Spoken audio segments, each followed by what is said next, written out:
So guys, what is up again, and today's video, ito na nga yung part 2 na Raider na pinagawa ni Boss Kim. So ang ginawa natin last vid is repaint tayo ng crank, in-install natin, nag-install na rin tayo ng CNC bolts, duo cap, tsaka CNC nuts. Then dinetail natin yung kanyang kaha, tinanggal natin yung mga major na gasgas, swirl marks, mga watermarks at mga mancha.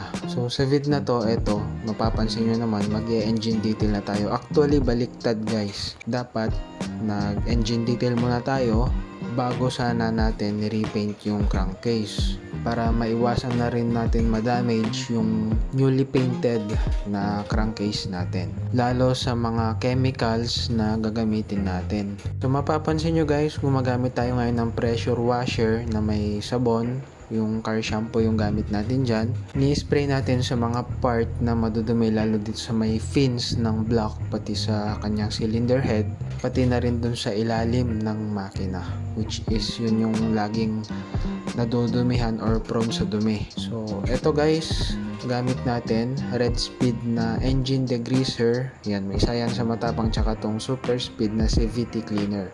Yung CVT cleaner natin, yun yung gagawin nating pangbanlaw dun sa degreaser kasi nga matapang yon. Tapos kasabay na rin na may pressure dun sa loob. Pag binuga mo, sure naman na matatanggal yung mga ibang grasa na naipon dun sa makina natin.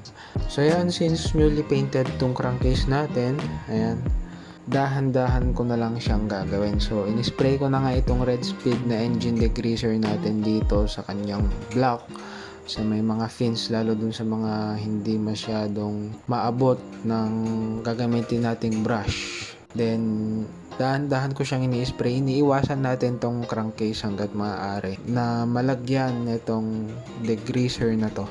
Nasa tabi ko lang din itong pressure washer natin para in case man na mababad or malagyan yung crankcase natin, bubugahan ko siya agad.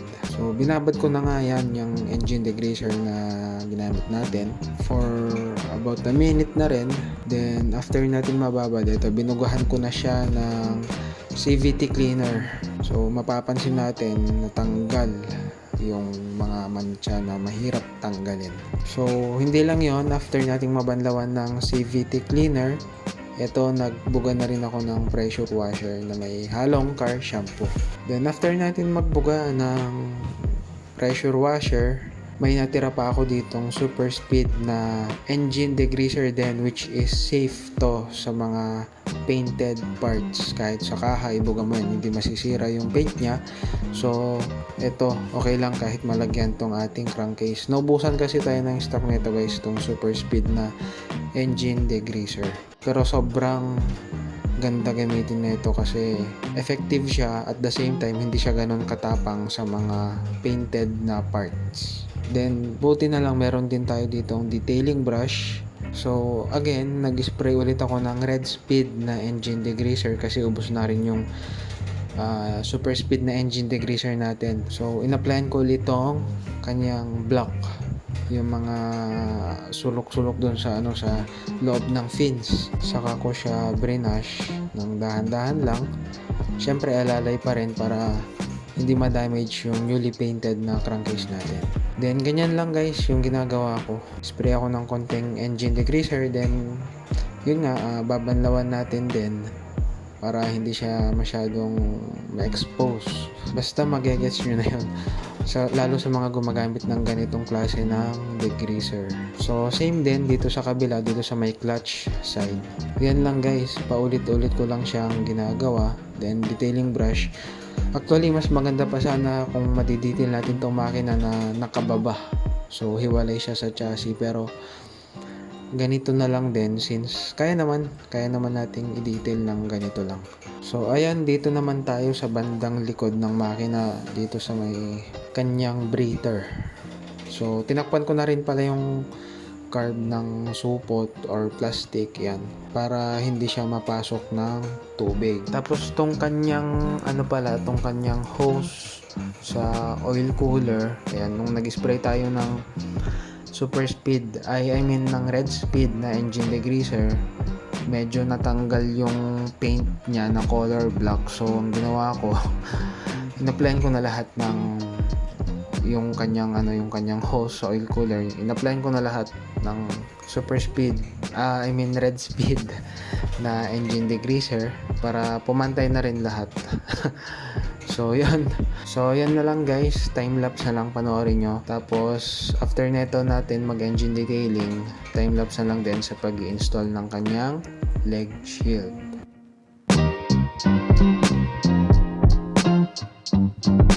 So ayan guys, so dito nga pala sa kanyang leg shield, mapapansin nyo dito sa may bandang elbow, may damage siya na part. So yan kasi is dahil dito sa kanyang pipe, which is ito yung APR na open pipe pang Raider 150 carb. Sobrang taba kasi ng elbow niya, sobrang laki yan, which is yon, sinabi na rin ni Boss Kim na ilagay yung leg shield. Then yon, tatabasan na lang natin tong kanyang leg shield dito sa may bandang elbow gamit tong Dremel. Yan, binutas-butasan ko muna siya, sinundan ko lang yung damage part. At least diba may guide na rin tayo kung saan banda yung tatabasin natin, hindi na tayo masyadong mahirapan kasi yun na yung na damage. So ito, tinatabas-tabas ko muna siya. Then binala ko na rin pala tong kanyang sanding drum, which is ito yung pang finish natin. So yan, time lapse ulit, finish ko na yung paligid niya.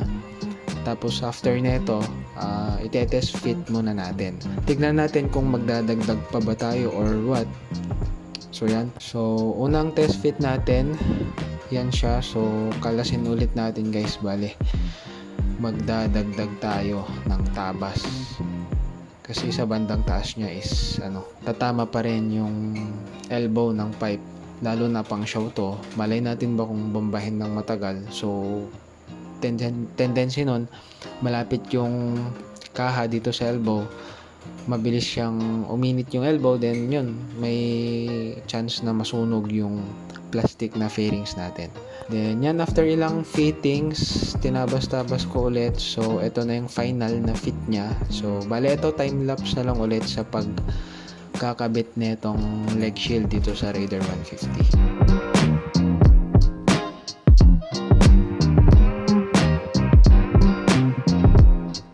Then ayan, which is ngayon nga lang natin kinabit tong leg shield. So ngayon pa lang natin siya i-detail or ipapolish. Wala namang major na gas-gas dito sa kanyang leg shield. So same procedure lang din.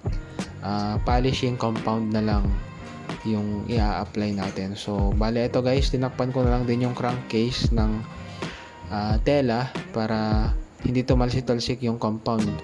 Kapag once kasi na tumalsik yung compound dun sa sa crankcase natin, which is rough texture or track bed pa naman, at napabayaan natin na tumigas yung compound dun, sobrang hirap tanggalin. So yun lang, and time lapse na to guys. So after kabilaan, i-polish natin yung kanyang leg shield. Dinoble-doble ko na lang din yung ibang part. And yun nga pala, pinalish din natin yung sticker, yung mapapansin nyo, yung kanyang decals. Kasi may mga watermark, pero alalay lang tayo, baka kasi masunog yung kanyang decals. So yun, and ito na nga yung finished product natin. So abangan nyo na lang ulit guys, next vid, i-montage na natin tong motor. So yun lang, and hanggang dito na lang muna.